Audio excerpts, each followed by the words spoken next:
পাকের আয়না দয়া মায়া এমন নবী পেয়ারা পাওয়া যায় না মানবতা তারে কয় আমার নবী দেখিয়ে দেয় মানবতা তারে কয় আমার নবী দেখিয়ে দেয় শত্রুকে অর্ধকে টেনে আপন করে দেয় সর্বকালের সেরা নবী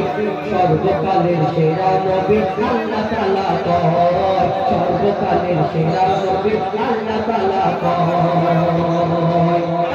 কবি ছন্দের মাধ্যমে আরো বলছে দেখুন ওই নূরের গোসল আমার রাসূল জন্ম যখন হয় মা আমিনার কোলে ছিল লাইট হয়ে যায় আমার নবী যখন এই দুনিয়ার মধ্যে সর্বপ্রথম জন্ম নিয়ে আসলো আসার পরে কিছু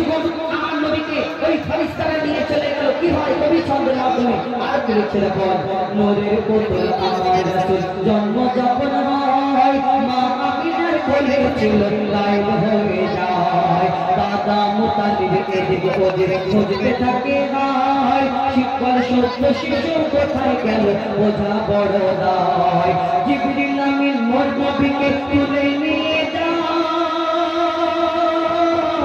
দুনিয়া ঘুরে ঘুরে সবাইকে দেখায় আর কাবা ঘরের চৌকাঠেতে যখন রাখা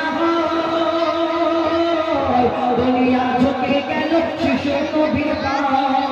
পায় আমার নবীর জন্মকালে মাও ব্যথা পায় না